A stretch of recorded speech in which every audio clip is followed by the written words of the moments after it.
Good evening. I'm Rosário Salema de Carvalho, the coordinator of the Azulejos Research Network, which is part of ARTIS, the Institute of Art History of the University of Lisbon. I will be hosting this session together with my colleague Vera Maris. Hi, good evening. Here she is.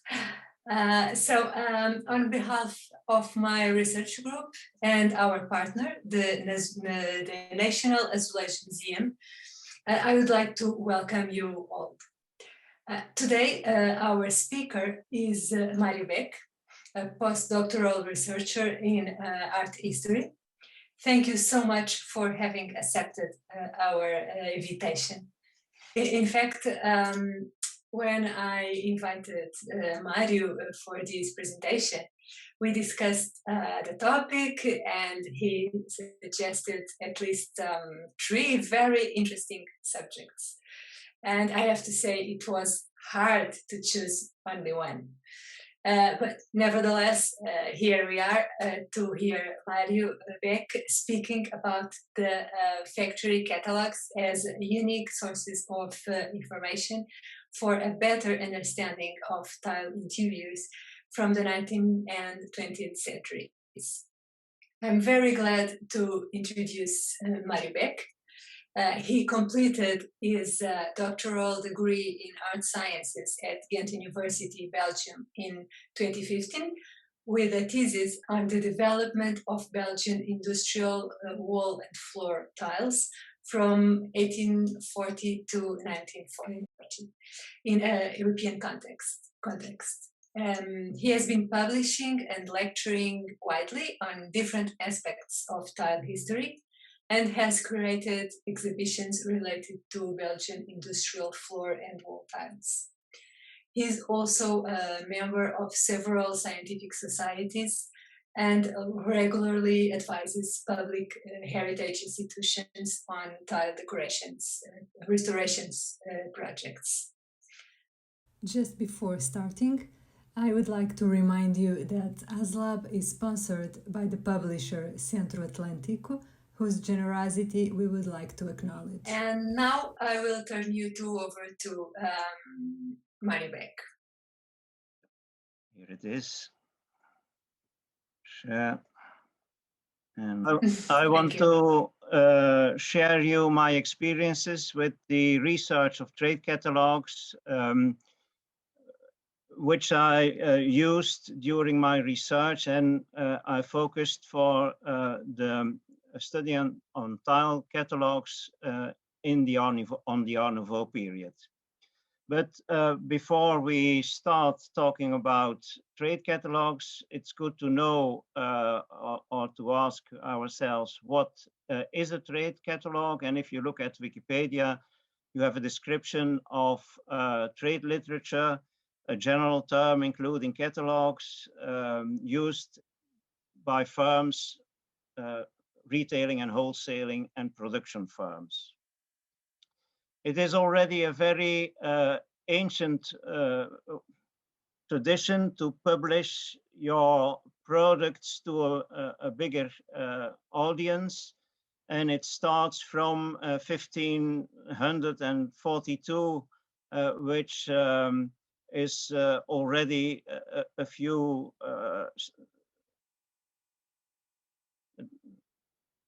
some time ago. That's clear. It originates from loose sheets and from ornament books used by artisans in studios. It was quickly adapted to illustrated overviews of goods that were for sale. Even in the late medieval period, in the Renaissance period, on marketplaces, you could select your goods on the basis of those loose sheets or bundled sheets. In the 19th century, and at the end of the 18th century, in the 19th century, a mass of booklets, product folders, price lists of goods manufactured or sold by persons or firms came to the market in all sorts of forms, small booklets, leporellos, price lists, in different weights, in different illustrated with color illustrations or in black and white. But one of the problems I met with is most of these publications weren't dated. And to begin with a good study of trade catalogs, you need to try to set them in series, to try to date them, and you can do that in a few words, in a few ways. Some trade catalogs are clearly dated with indications on the cover or the title page. But mostly you need to search for a date. Here in this Portuguese catalog, you see it is an introductory essay on the products, and that is dated. The catalog itself is not dated clearly on the title page, but in the interior you can find a clear date. In other cases, you need to go to archives of factories. If you have a good archive still in existence, and you can get to the meetings of the board of directors, often there is the publication of a catalog discussed. And for Giglio and Company, Flemish tile factory, I could date the different loose sheets which are bundled to one catalog through the discussions of the board of directors. And I can see there was a lot published in 1904, 40 or more published in 1911, and then a lot after 1914. Another way to date those catalogs is looking at all sorts of indications on the title page, on the cover, inside the catalog. And one of the things you often see is the medals or the participations to international exhibitions. That is a tradition in all countries, not only in Belgium, but also on Portuguese catalogs, on Spanish catalogs, on English catalogs. Participants, firms that participated to international exhibitions were glad to show their participations, and that gives you what is called a post-quem date. It's published after 1897 when a medal or a participation is mentioned. And you have some also dates of entrance. 1905 is indicated on the cover. It is received by the firm who kept the catalog in their archives in 1905. So in this case, the catalog is published in between those 2 years. An example from a Portuguese catalog, Fábrica of Carvalhinho. They were proud to announce an exhibition in Portuense, 1897, and 1900 and 1901. So we know from printing material in the catalog that this catalog was published after 1901. In many cases, we see that there are loose sheets, conditions of sale, price lists added to the catalog, and that gives us a date, the last date when the catalog is published before that date. That must be clear. But you must be careful. An older catalog of a firm can be used for many decades, as is the case here for this Devesas catalog, which has a price list of 1937. So it was published around 1900, and it was used for more than 30 years. That's also very important to know that certain catalogs and certain products were offered during a lot of decades. Some firms have their names changed during their existence. They were a family business, which then grow larger and had another name adopted, and that gives you also, when you check the registers of firms, gives you indications of dates. Hemixem again used the term or the name Emo Artistique before the 15th of February 1904. At that date, it took another name, Manufacture Céramique d'Hemixem. So that's a clear indication for these two catalogues. Many catalogues, also in Portugal, have a serial number within one firm. It's album number 6, and that's, of course, published before album number 9.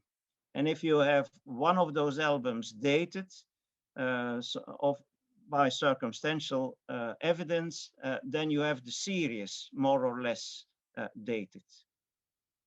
Another technique to have different catalogs from one firm in a series is looking at the highest model number, the design numbers. Number 636. If you have a catalog with the highest number 800, yeah, it's published after this one. And so you can set also a series of catalogs in chronological order on the basis of the highest model number. If you have dated catalogs from one country, from one firm, from several countries, you can begin to study them. And if you look at the literature about the use of trade catalogs and the importance of trade catalogs, we see that already in the 1980s in America, the importance of the study of tile catalogs and house decoration catalogs was stressed as very important to understand modern 19th and 20th century interior designs. Why is it important? Because the information leads to a better understanding of the objects studied, and thus it is also useful to better understand tiled interiors and also cladded exteriors. In the case of Portugal, those two things are evenly important, I think. In which areas leads this to better understanding? You can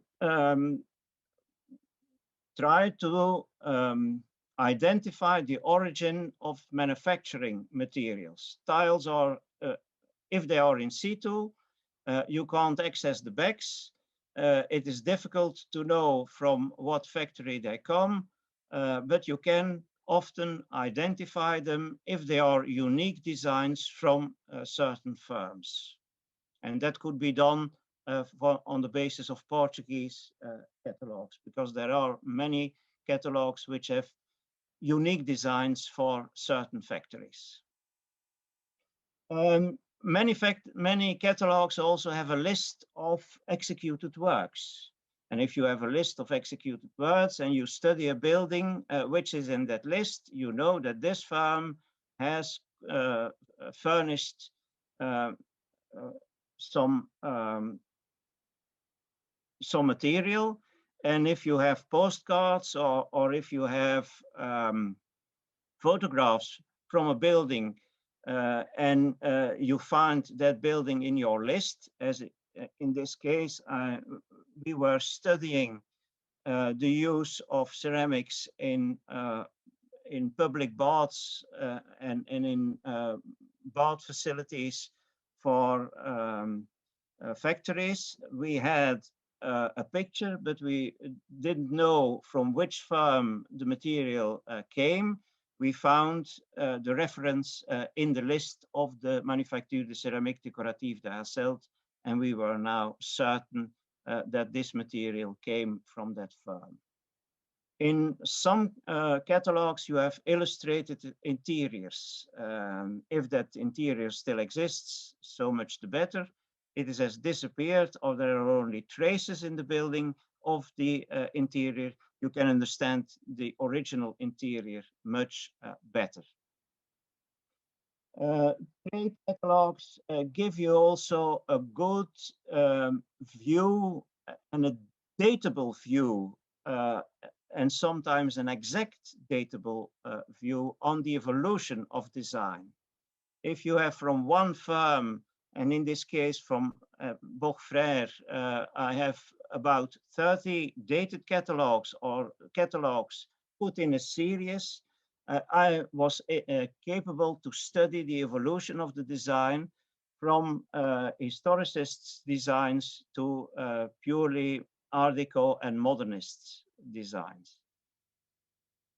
You have also some technical information.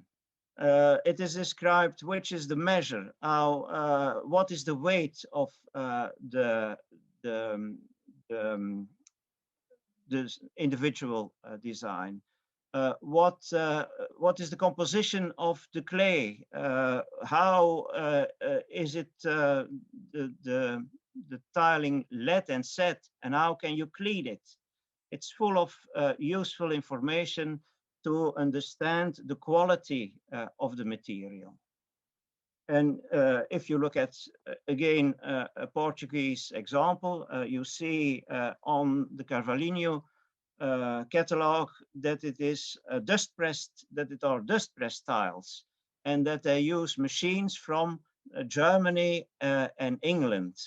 And Germany and England were together with Belgium at the forefront of the production of dust press machines. So you know the quality of the production is put forward to the Portuguese public. Information of the medals and the participation to international exhibitions leads you, if you do the research in the international reports about those exhibitions, on the quality of the products presented to the jury, and the jury reports give aesthetic and technical evaluations of every factory which got a medal. So that opens a world of technical and aesthetic information from many factories. Not often, but you see it. You get an idea of the production, of the amounts of tiles produced. Giglio around 1910 boasts on a production of 50,000 tiles a day, and only 4 years later, the production ciphers of a daily production have mounted to 90,000 tiles a day. And it is not boasted. I checked it with sale books, and it is indeed the real amount of tiles produced. Sometimes you'll find illustrations of the back press, of the backs of the images on the back of the tiles. And if you have dated catalogs and you find tiles with that back, you can see the evolution of the press mark, and you can date your tiles more precisely if you find them in situ and the back is accessible. And on the aesthetic level, on the basis of images, you see the evolution of tiling around 1900, more floral, more Art Nouveau, and in the 1933, still decorative, but more geometric, more in the Art Deco style.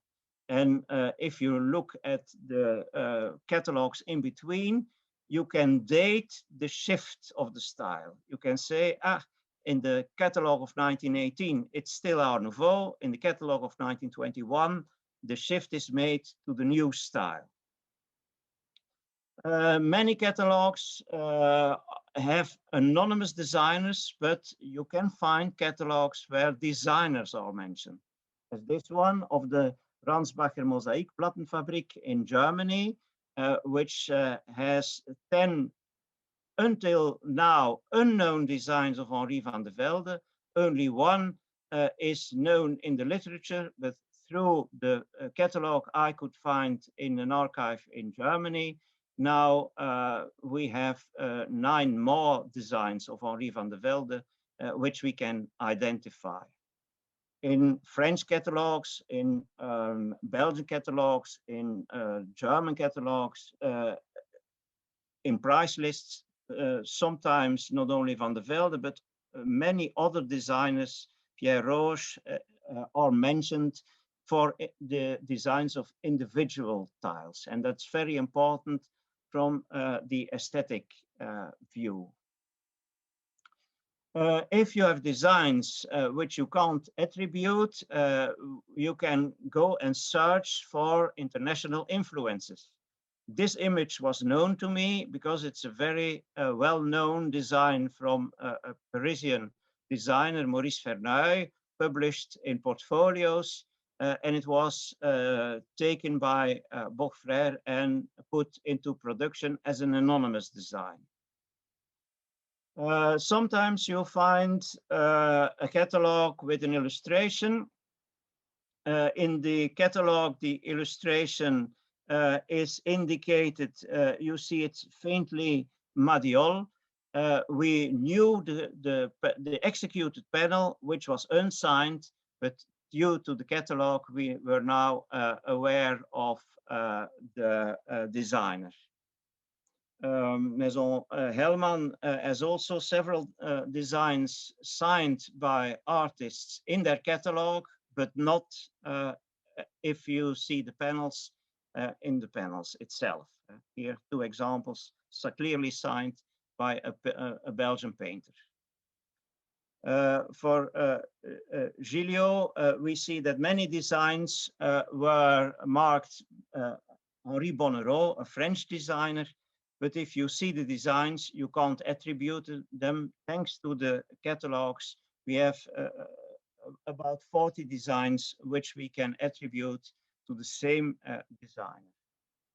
And sometimes it's indicated who is the responsible designer of our sculptor, who is owner of the firm, a Brussels firm, Société Majolique de Amptine, was owned by the sculptor Parentani, and it seems logical to understand that he made his own designs.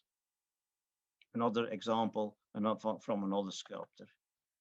Sometimes you are lucky and you find in an archive, it's running independently, or what is going on with this?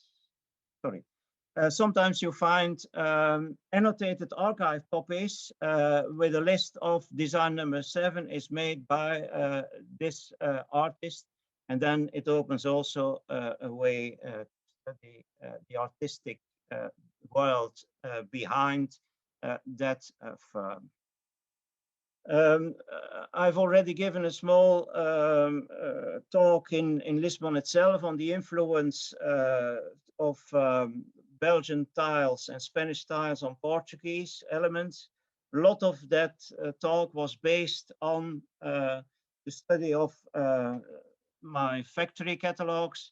You see a datable catalog of 1905. It was published in 1905. And we see in Lisbon the Rocio with the same design, only realized in 1907. So we can imagine that it is copied after the original design in Belgium. The same things, designs from Boch itself, or an adaptation by De Vezas, which we can find back in the original and older catalogs of Boch Frère. Another example, Gilliot 1904, and Lucinio Pinto for Fonte Nova several years later. And a good example from Spain, the original designs from 1911 were copied in the Spanish catalog of the 1967. Unbelievable, but it's a fact. And the same influence you can see in other catalogues. A part of my doctoral thesis was a detailed study to better understand the historical and aesthetic evolution of the Belgian Art Nouveau floor tiles. I won't go in detail, but I'll show you the images and talk then about the conclusion. I checked every Art Nouveau design, the evolution of the amount of Art Nouveau designs for each firm. And then you see Bock Frère had in 1901, 12 designs, 1908, 19 designs, and 1929, still three Art Nouveau designs. I did that for all the firms, checked it in a large Excel sheet. There is a wealth of research material for the Belgian floor tiles in Art Nouveau style. And the conclusion was that the Céramique Nationale was the one with the largest Art Nouveau offer of about 34 Art Nouveau designs, but in an amount of more than 200 designs. It's not very, it's the largest offer of the Belgian companies, but it's not the main part of the offer. It's a niche market, and that came clear through this study. And another important conclusion was that Art Nouveau, which as a style emerged in Belgium in 1893, only had around 1900. So 7 years later, his first designs in catalogues. And Art Nouveau was long gone in the avant-garde in Belgium before the First World War, but the Art Nouveau designs in catalogues were still available for the public in a minor amount, but still on offer in the 1930s. And that was until then not known. And if you should see an interior with an Art Nouveau design and think Art Nouveau has disappeared well before 1914, you could miss the fact that it was realized in the 1930s if you don't know that the same design is still offered in that year. So datable trade catalogues allows us to analyze fairly precisely over time. If you can put them in a row, in a timeline, you can check the evolution of the designs offered by each factory apart. You can check evolutions within one country with mutual influences between firms. And you can also check the evolution in the international context, compare the designs, see influences. And it helps to date tile schemes in interiors more precisely, and as I have shown, offers sometimes artists identification.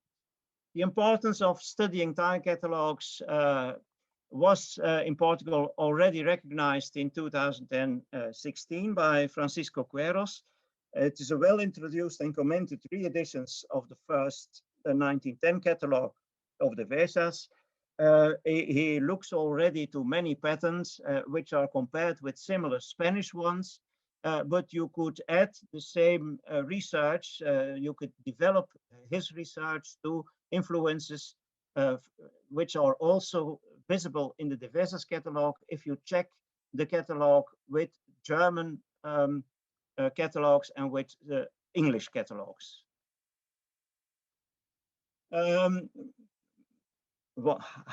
Where to find all those catalogues?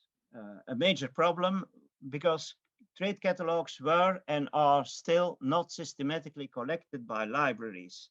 A good example is which institution has today a complete collection of catalogues of IKEA? IKEA is a worldwide company. Many actual interiors are full of designs by IKEA, but which institution has a complete set? No institution. Collectors, museums collect specific areas, but building materials and floor tiles were uninteresting, and wall tiles were uninteresting, were mostly not collected. Systematic collection is thus not guaranteed in libraries, and there is no central catalog of trade literature available. If they are cataloged in the normal library catalogs, you need to search, and you need to search and use a wealth of different names, because you have trade catalog in the American spelling and trade catalog in the English spelling, sales catalog instead of trade catalog. In French, catalogue commercial, catalogue industriel, catalogue d'entreprise, catalogue de vente. There is no uniform term, and it's the same in Germany, it's the same in Holland and Belgium, and you can continue in all other languages. You need to use a wealth of different terms. And the catalographic practice used for books is insufficient. The title of a tile catalog is insufficient. You need more information. You need access, you need information of completeness. You need information, is there a price list added? Are there annotations in it? And if you look at big collections, and the biggest collections are, of course, how can it be else? Where then in the United States, the Lawrence Romain Trade Catalog collections has 40,000 items. And if you have only a title or a firm name, it's quite difficult to start your research. Rare illustrated trade catalogs are also, if they are on the market, they are not cheap. This one, a unique catalog of a French-German factory, was offered for $3,500. So if it's acquired by a private buyer, he doesn't want to share that material. He bought it not for a song, so he wants to keep it for himself. And the same reaction I have seen with institutions. They will share with me some images, but not a complete catalog. And if I want to study the complete offer over the years, I need images of complete catalogs. Private collections are still offered and separated. They are bought by different persons, and they disappear into thin air. So which was once a nice and rather complete catalog is now divided over private buyers and institutions, and it's not available anymore for systematic study. But there are some good practices, and I'll show you 4. 2 in the USA, the Winterthur Library, USA, Canada, the Building Technology Heritage Library, 1 in Belgium, and 1 in France. And you see, you have the links in the presentation. The Winterthur Library, you can search, it is trade catalogs, tiles, and then the country. So you can more or less guide yourself. If you look at trade catalogs, you see the different materials. If you know that it's styles, you can check, are they from Portugal, from Belgium, from Germany, and you can go further. You can click, and then you come on the full text without much text, mostly images. You come to the full text catalog, and you can see all the pages, which is marvelous for studying it. Everything is clear. You have the model numbers, you have the pages, if there are pages. So that's useful material to start and compare patterns and to date them and to localize them. Even better structured is the Building Technology Heritage Library. They have large rubrications with finishes, equipments, furnishings, etc. You can click and click and click, and then the same, you arrive at the end at the complete catalog with all the pages, back and forth, the front and the back of all the pages, and here you have the the press mark of that firm in 1904. So it's a nice instrument for studying. The same in Belgium with the Museum for Older Techniques. It has also access to many catalogues, and not only from tiles, but also 2030 for Belgian tile firms. And last but not least, new on the market, because 5 years ago it wasn't existing. It's just come into in the air on the web. Paris has his Bibliothèque Patrimoniale incited to digitize lots of trade catalogues, and catalogues commerciaux Caro gives a huge result. It is clear that it's an interesting source. This is not so practical. All the images you need to go image after image, and you need to download it.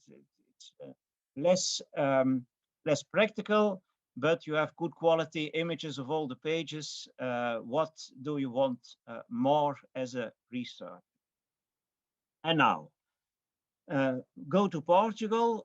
In my research during the last 20, 30 years, I was always on the lookout for catalogues, and I found for Alleluia 2 catalogues, this one and a later photographic one from the 60s. For Caldas da Rainha, I have not found an older catalog, only post-1945 catalogs. I could find on the internet, in libraries, in archives worldwide. For Carvalhinho, I could find until now 4 different editions. I think the middle 2 are the same catalog, but from different editions. But to show you the importance of those images, if you have good scans, you can try to identify the tiles with the model numbers. You can see if there is an evolution in this firm and see when the Art Nouveau designs or other designs are introduced and disappear from the catalogs. Devesas has 3 catalogs, but it are only 2 because this one is a separate tile catalog, which was part of the general catalog. And it shows you floor tiles, wall tiles, and designs for pattern tiles panels. I found one sale catalog from Lino in Lisboa, and I think he was a wholesaler. He sold tiles, he didn't manufacture tiles. I think he sold Devesas tiles, but as I have only one page, I cannot check if it's indeed all tiles from the Devesas factory. Georges Collache has a nice illustrated catalog with many tile panels and with 2 marvelous tiled schemes. No idea if there were real realizations, if they are designs for or purely made to attract buyers and to show them what is possible with tiles. That's open to research in Portugal. Guarmon and Company has floor tiles and also mosaicos hidráulicos, as they are called in Spanish. I can't pronounce it in Portuguese, excuse me. Until now, there is catalog number 5 and catalog number 6. Where are the other ones? And it's interesting because this design is a German design. It needs further research to check the offer of Guarmon with the international market. Lusitania, I found 3 catalogs for Mosaico Ceramico, for Ladrillo Hidráulico, and for azulejos.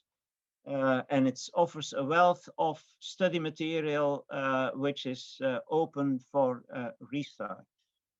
The best covered company is SACFM with many catalogues. This is a catalog from around 1900. It is later completed with loose sheets in different styles, in different periods.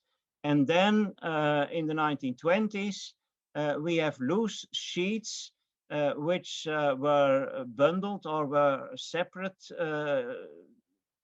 distributed. I found them in different collections and they are handmade. And then later on, you have them also for the floor tile designs. And then later on, they have again printed catalogs and even post-1945 catalogs.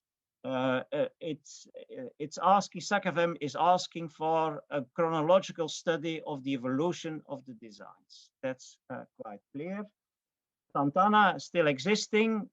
You can find on different sites images of different catalogs. I have two different ones in my collection. There is another one, and that's the only one I found completely digitized in an open collection in the Winterthur Library. But the firm still exists. It must be asked if they are open to digitize their material. The same with Viuva Lamego. Firm still exists, have their catalogs, have their design books still available. And that's the last question I will throw in the public. I collect actual digitized catalogs which are available on internet today. This is the collection of the catalog of Viuva Lamego, edited in 2018, but is the National Library of Portugal collecting digital catalogs? Is the museum, the Tile Museum in Lisbon, collecting the tile catalogs of the Portuguese production today to cover the production for the future, so that researchers in the 22nd century can look back at the production of today. My conclusion, tile catalogs can be an important source because they contain identifiable, datable, and also quantifiable material, but it requires the perseverance of a gold digger. I thank you all.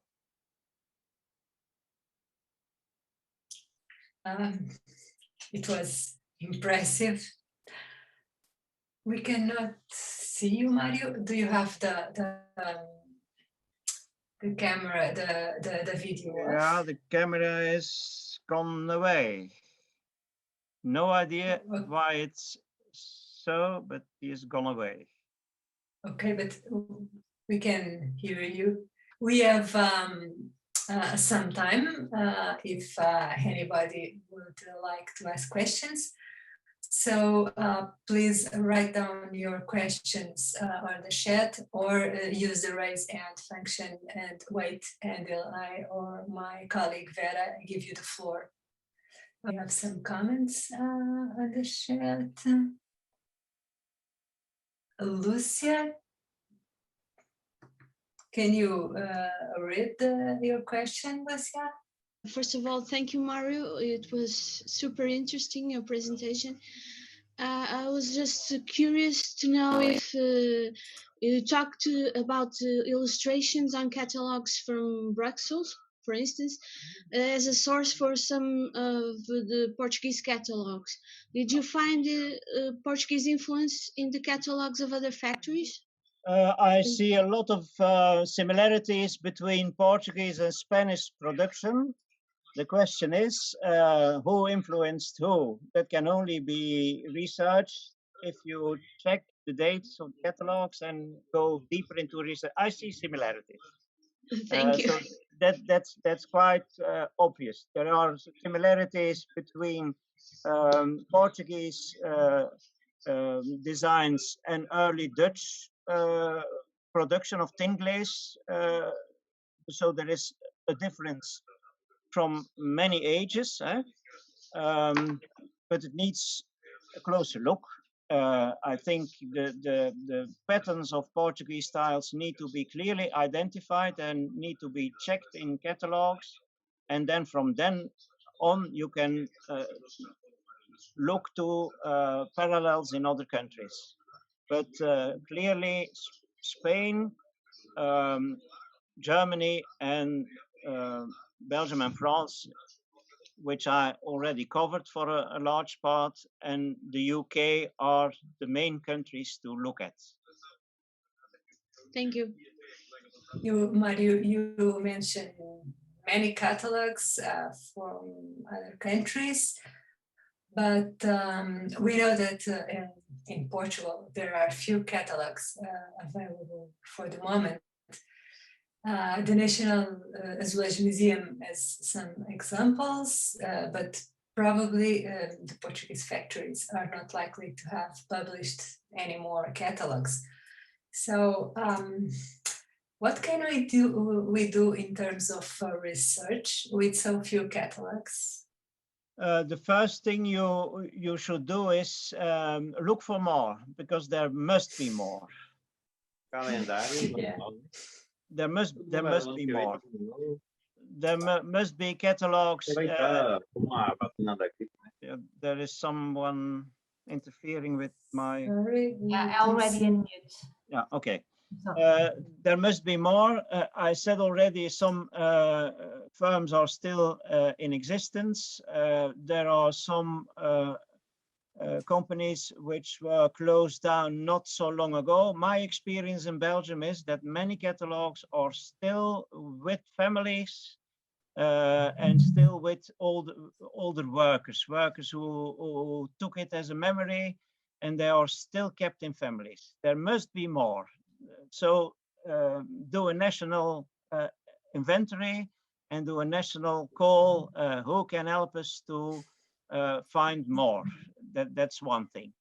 Already with the material we have, I gave you already some lines. SACAVEM can be studied at this moment on the level of design evolution and on the level of influence of other countries on SACAVEM, and from SACAVEM to other firms within Portugal and in Spain.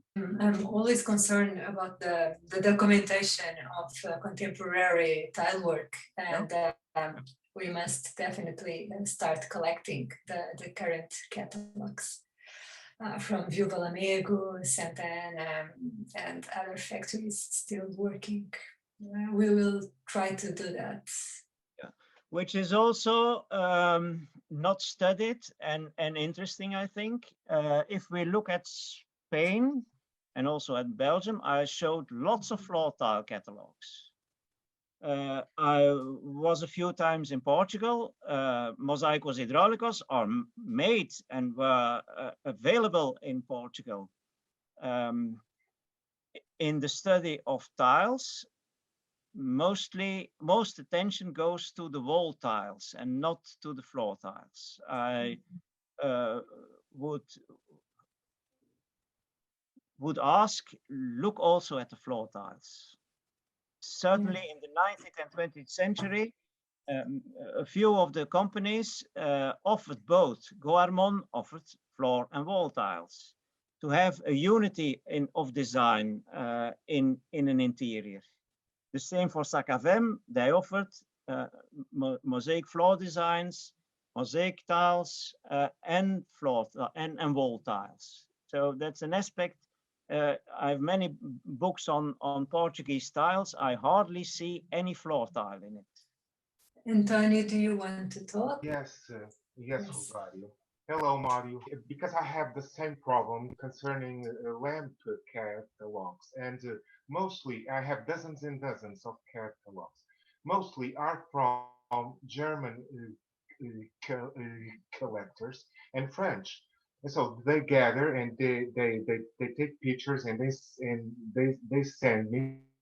I have contact contacted the Museum of Decorative Arts in Berlin, and they only have one, and it was from the biggest lamp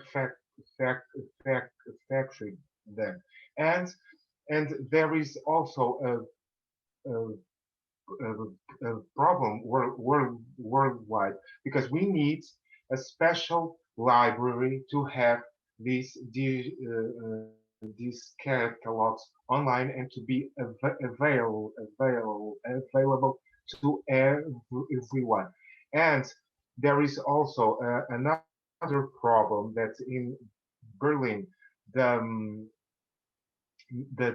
Museum of Decorative Arts, it was bombed and partially destroyed, and most of their books, they are gone. And luckily, I found only one, and it is really necessary to gather all this. And also, Corning Museum also has some catalogs online from Baccarat, Saint Louis, but mostly glass, but not tiles. And so they have also a good library online, and you can download and use the images, and only you have to mention from them. Yeah. There are, of course, much more sources for tile catalogs. There are tile catalogs in Spain, in the EPC. There are tile catalogs in Australia. But what we miss is an international overview. I found Belgian catalogs all over the world, in Australia, because we exported lots of tiles, and the catalogs went that way. I found Belgian tile catalogs in Argentina. So we should look broader and make an international inventory of tile catalogs. Where they are is not important. My experience is also that you don't need to look at older collections in museums of decorative arts, because for them, tiles were no part of the decorative arts. You need to look them in older collections of industrial museums. There they are, if they are still available. The national libraries should have. I was told that in the Brussels National Library, they have still several piles of trade catalogs, but they are unpacked since 50 years. Because no one wants to start to begin to inventorize them. Okay. For England, I think, but Hans can maybe comment on it. I think the Tiles and Architectural Ceramic Society has the idea to make an overview of where tile catalogs of British manufacturers are kept, and that would be nice. If every country keeps an inventory of around tile museums, at tile associations, and we could join the efforts, then we should have an enormous database of where we can find catalogs, digitized or not digitized. And it's a massive amount. I have in my collection about 600 printed catalogs and about 300 digitized catalogs before 1945 from the most countries. To that question, if there are any library in Germany for the preservation of catalogs.